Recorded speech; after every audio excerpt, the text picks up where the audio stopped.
Hey everyone, it's Dan from the Rock Nerd Radio Show, and I apologize for not being in my normal intro spot, but I'm here editing some video, working on some stuff, and today we are going to take a quick look at the new Marvel Legends San Diego Comic-Con exclusive Death's Head.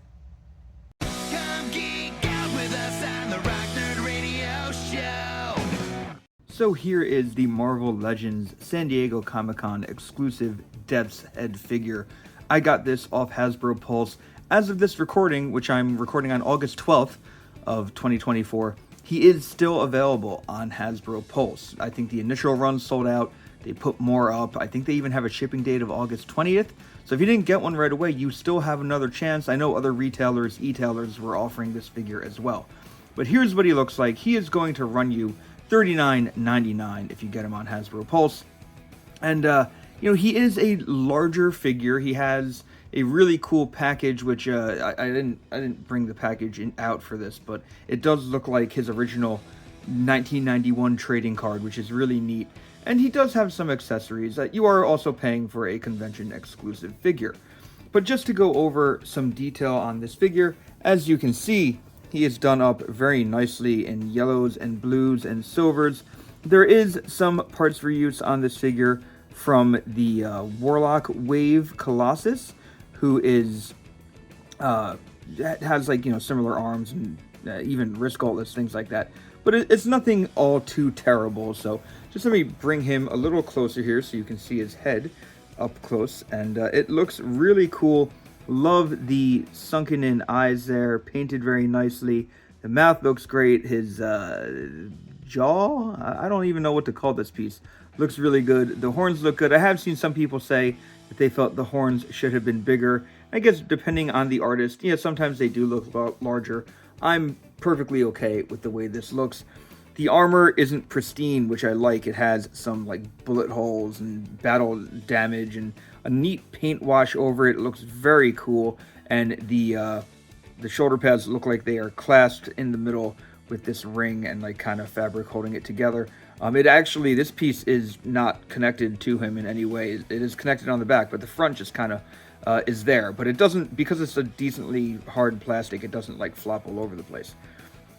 Looking at the body, we get some nice seam lines. We get more of that metal-looking musculature. I guess it's armor, but it does look very good, of course, on both arms.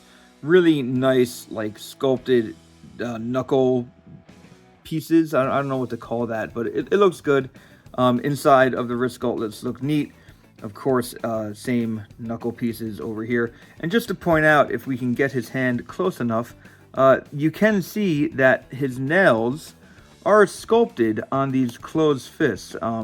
So these are brand new hands. These aren't reuse, which I was very impressed by. The belt looks really cool. And of course we have, more of his armor coming down, layered and battle scarred again. Really just cool attention to detail. Legs are just, again, more of that gray plastic. Different from Colossus, because Colossus's legs are covered. I don't know if maybe this is the Juggernaut and Colossus 2-pack Colossus legs. It could be. Moving down to the boot, we have some really nice looking boots here. Of course, they have his cool boot design with his spikes sticking out, and they're not going to hurt if you grab them unless really grab them, so you can move them around without fear of hurting yourself. Feet look neat. The back, really the only other thing left to talk about. This cape is textured, and it is torn up and tattered, and I really like that. They did some justice to this character, more than I'm thinking maybe they should have, but it is really cool. The shoulder harness does not come off of his back, so it is glued on here. I think the cape is glued on, and then the cape is glued to the shoulder harness. So it does look cool. I really do like it, and he looks really neat. In terms of accessories, right now he's sporting a fist hand and a hand that can grab stuff. He does have two other hands. There is this open hand for his right hand. Really cool design, really cool detail. Again, you see his nice long fingernails there, but kind of like I don't know, about he's trying to grab something maybe. Maybe he's motioning for something. Really cool looking hand. For his other left hand, we have just a fist. So if you don't want him to be able to hold or display him holding anything, you have a fist. It looks good. Now, going to show you a bunch of accessories that are all currently attached, because he has a shield and these 3 armaments that do clip into the shield. You can see that there are clips here for each of these, and you can just kind of stick these things onto the shield. The shield also has a peg, and I'm going to pull everything off real quick, and a handle. So this is done in a cool way. Rather than doing like the Captain America C-clip shield that we're always worried is going to break, you can actually have Death's Head hold this shield by, you know, putting the handle into his hand like this, and then he's holding it. Or you could have him hold it with this clip sideways, and now he has the shield like this. And I will say, the hand holding it does seem to be a little loose, but it still gets the job done. We have him holding his shield, and that does look good. Of course, this isn't a shield that goes over his wrist. This was always something that Death's Head was kind of holding onto like this. In terms of the other weapons, oh, I'm sorry, one other thing. This shield can go onto his back. So this peg hole here, just slide the shield in there. Boom. I'll keep it there for now.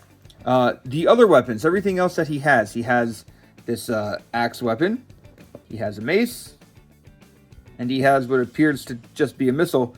He can hold all of these in this hand as well, but he also can wear these. I'm not sure if that's the right word, but you can pop off either of these hands. So again, just pull it off because it's a Marvel Legends, and you can snap the whatever weapon you want to choose into his hand, and now he has this as a hand. So he's arming himself with his weapons. You can do this for both hands. You can have 2 weapon hands. The other nice thing that you can do, I already showed you with the shield, that you can plug the weapons in however you see fit. So I'm just going to plug the axe and the rocket in. There we go. And that shield will still sit on his back even with those extra weapons. So of course, like that, you will see the weapons kind of poking out. You can rotate the shield if you want, I suppose, and kind of hide them if you don't want to see the weapons poking out. But it is your call. I actually, now that I do that, I kind of like that. But I do also like seeing the extra weapons, because I want to say he was drawn having these other armaments. So he does look really, really neat like this. I think we should probably compare him to a couple figures. First and foremost, here he is with the Warlock Wave Colossus, more of a modern take on Colossus. So those costumes kind of old now. They look good together. You can see the part reuse. Like I mentioned, they do reuse the same armbands, so you can see the similarities there in the arms. But they look good. They scale well next to each other. And if I'm going to bring in another character, I'll bring in Captain America, because why not? They both have shields. There he is next to Cap, a more standard Marvel Legends size figure.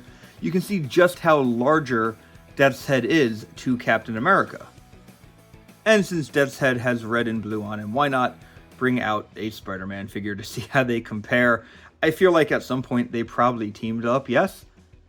If you're wondering where Death's Head 2 is for this comparison, you're going to keep wondering. I actually sold my Death's Head 2 2 years ago, a year ago, because I never thought we'd actually get Death's Head. So I never thought I would have them to pair together. I kind of regret that now. I don't know if I'll go back and try to track one down. But I do want to talk about this figure's articulation. So if I bring him in, you can see on his head, it is a ball joint, and there is a disc at the end of the ball joint, so he can look up and down. Of course, you can move the figure to look left and right. You do have to make sure the jaw isn't hitting the shoulder pads. But there's a little bit of wiggle and waggle in there. Not a whole lot, but it's there. And but it you know, you get some good movement on it. In terms of the arms, they are both going to go out about that far. They will rotate all the way around. The shoulder armor does get in the way a little bit, so you're going to have to work around that. There is rotation at the bicep and a single jointed elbow, again, because he's so bulky and we're using those Colossus arms. The hands will rotate in and out. Most of the hands will swivel from left to right. I'll show you with this fist. So obviously they swivel left to right. The only hand that differs is this one, the weapon holding hand. It will swivel up and down. So you can angle his weapons a little more dynamically if you want to. At the body, we do have some pretty good ab crunch. for a figure of this size. You can kind of have him lunge forward and even lean back. You can also have him rotate down there at the lower abdomen. His legs will kick forward. And the skirt, yeah, it doesn't pede stuff. Not terribly bad, though. And kick sideways. You can rotate the leg all the way around. We have double jointed knee. We have boot cut. You know how much I like that. We have ankle pivot. First ankle going backwards, forwards, and then the pivot from left to right. So what you would pretty much expect a Marvel Legends to have. He has some pretty good articulation. The biggest question that I have been asking myself in terms of this figure is where am I going to put this figure on my shelf? Because Deathshead started out in the Transformers comic. He was actually the same size as this Transformers, and according to his continuity, at one point he met the Doctor, as in Doctor Who shrunk him down to 6'6", about the size of a regular Marvel hero, which is why he's not giant in his his solo series. But I've been asking myself where I want to put this figure. Like I said, I got rid of Deathshead 2, so I didn't really have anyone to pair him with. I wanted the figure, but I didn't know on what shelf I'd really put him on. So I'm actually thinking I could put him on a Transformer shelf. So we're not quite done with figure comparisons yet. Here he is with Cyclonus, and here he is with Scourge, which if you read the Transformers UK comic, you know that these three guys tango at some point, and it ends up being a very fun fight. So yeah, Deathshead is totally going on my main Transformers display, despite being a Marvel Legends figure. And why not give this guy one more comparison? Here he is with the Marvel Universe version of Deathshead. This came out at the very tail end of the Marvel Universe line when they were doing 3 3/4 inch figures. This figure has some shared design cues. I don't believe you can pull his hands off to stick his weapons on. I think he has to hold them. And the shield can't store the weapons. But here they are together. And, you know, I gotta say, this figure actually looks pretty good still. I've had this one standing on my Transformers shelf for quite a while now as a stand-in. Believe it or not, because Transformers size classes are all over the place, the Marvel Universe one actually scaled kind of well with smaller size robots. I'm actually looking forward to putting this one on. He'll scale well with a Voyager or Leader class size figure. He's definitely going to be bigger than some deluxes, but he might just be standing in the back of the shelf so he doesn't eclipse anybody. I'm going to have to rework some shelves. So there we go. There are my thoughts on the San Diego Comic-Con exclusive Marvel Legends Deathshead. I would love to hear what you think about this figure. If you bought him, if you plan on picking him up. If you missed him, like I said, as of this recording, you might be able to still pick him up on Hasbro Pulse. Like, I could go one and order a second one right now if I wanted to have one on my Legends shelf and one on my Transformers shelf. I do think he is worth the price, and I hope that you enjoy this figure if you pick him up. But either way, let me know what you think. And until next time, I've been Dan. You've all been pretty awesome. I'll see you around. Well, there we go. What did you think of this video? Sound off in the comments below. I would love to hear from you. Remember, we are making a push to get to 700 subscribers here on the channel. If we do that before the HasLab Giant Man arrives, I will be giving away the old Toy Biz Giant Man Build-A-Figure that you've seen on my shelf and things like that. So hit subscribe, leave a comment, hit like if you're so inclined, and I'll see you next time. Thanks for tuning in. Come get